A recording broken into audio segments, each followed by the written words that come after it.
Sabe aquela sensação de estar numa encruzilhada? De saber exatamente o que precisaria ser feito para a vida melhorar, mas, por algum motivo, simplesmente não conseguir dar o primeiro passo? Pois é. Hoje, a gente vai mergulhar nesse dilema e vamos fazer isso acompanhando a fascinante evolução das ideias de Viktor Frankl, que foi aprofundada pelo seu colaborador, Alfred Langley. A gente vai ver como essa jornada vai além da busca por um sentido e nos ensina a construir as fundações para uma vida que seja, de verdade, autêntica. E o mais curioso é que essa história toda não começa num debate filosófico, não. Ela nasce na prática, na clínica, com um verdadeiro quebra-cabeça que intrigava os terapeutas. Uma questão que aparecia sempre, de novo, e que pedia uma resposta muito mais profunda. E aqui está o coração desse quebra-cabeça. Imagina a cena: pessoas que chegavam na terapia com o mapa da própria vida nas mãos. Elas sabiam descrever o destino, o que traria sentido para elas. Mas era como se existisse um muro invisível bem na frente. Elas se sentiam paralisadas, presas nesse sentimento super frustrante de eu sei o que fazer, eu quero, mas eu simplesmente não consigo. Foi exatamente esse padrão que Alfred Langley começou a observar. Um entendimento intelectual perfeito do lado de cá e uma paralisia emocional do lado de lá.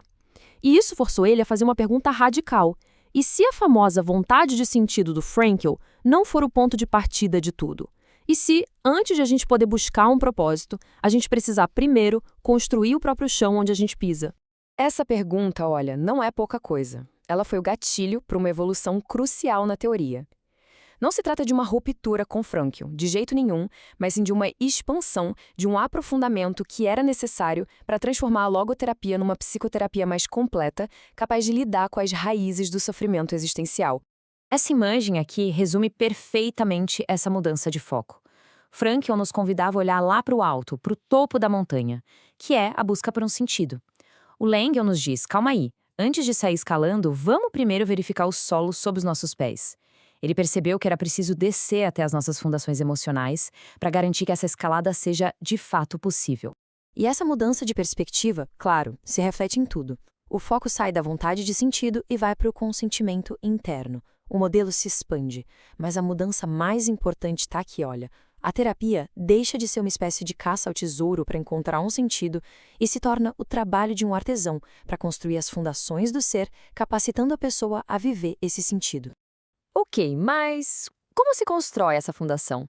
A grande contribuição do Langley foi mapear o que ele chamou de 4 motivações fundamentais.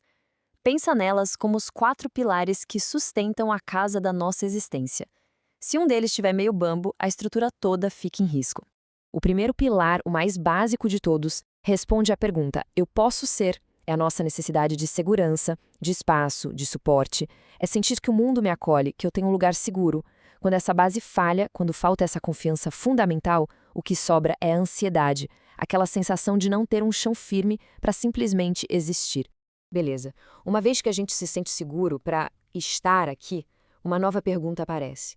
Tá, mas eu gosto de estar aqui? Esse é o segundo pilar, a conexão com a vida. Ele é nutrido pelas nossas relações, pela proximidade, pela capacidade de sentir as emoções e de perceber o valor da vida. Se o primeiro pilar nos dá o chão, este aqui nos dá o calor. A falta dele leva à depressão, aquele sentimento de que a vida não tem cor, não tem valor. Com a segurança para existir e o gosto pela vida, surge a terceira questão. Eu tenho permissão para ser o mesmo? Esse é o pilar da autenticidade. É a busca por ser visto, respeitado na nossa singularidade. É a base da nossa autoestima. É sobre o direito de ter os próprios valores, os próprios sentimentos, sem precisar usar uma máscara. Quando esse pilar está abalado, a gente se sente inadequado, com vergonha de quem a gente é. E aqui que está o pulo do gato do Langley. A busca por sentido, a quarta motivação, só pode florescer de verdade quando os 3 primeiros pilares estão firmes. A dimensão do Frankl não é o começo, é o resultado. É a pergunta que a gente consegue fazer quando já se sente seguro no mundo, conectado à vida e autêntico em quem se é. Só então a pergunta "pra quê?" ganha uma força real. O que a gente vê aqui é a pessoa bem no centro de tudo, num diálogo constante com o mundo através dessas 4 gerações. Não é uma coisa estática, sabe? É um processo vivo, é uma dança contínua com as condições fundamentais da nossa existência a cada momento. E essa ideia de um processo vivo, de uma dança, nos leva direto para o coração do pensamento de Langley. a ideia de que nós somos, fundamentalmente, seres em diálogo. Pensa bem nessa frase. Aquilo que fala dentro de mim. Para o Langley, a pessoa não é uma coisa, uma entidade fixa. É um processo. Essa voz interior, essa capacidade de conversar com a gente mesmo e com o mundo que nos guia, que funciona como nossa bússola existencial. E esse diálogo acontece num fluxo de 3 momentos. Tudo começa com a receptividade, a nossa abertura para ser tocado pelo mundo. Em seguida, vem o entendimento, o momento de consultar essa voz interior e tomar uma posição. E, por fim, a responsividade, a coragem de dar para o mundo uma resposta que seja autêntica, que seja nossa de verdade. Juntando tudo isso, a gente chega ao objetivo final da análise existencial pessoal. E não é só encontrar um propósito, é algo bem mais profundo e concreto. É alcançar uma vida que seja vivida com consentimento interno. O que é esse tal de consentimento interno? É aquele sim que vem lá do fundo da alma. É a harmonia perfeita entre o que se faz por fora e o que se sente por dentro. É quando as nossas ações e os nossos valores estão em total sintonia. É viver de acordo com aquela voz interior, a voz da pessoa. E é aqui que o círculo se fecha, que tudo se amarra. Viver com consentimento interno é, na verdade, viver um sim quádruplo. É dizer sim à realidade do mundo, com suas limitações e possibilidades. Sim ao valor da vida, com suas alegrias e dores. Sim à sua própria identidade. E a partir daí, só a partir daí, dá um sim ressonante ao sentido que a vida nos propõe.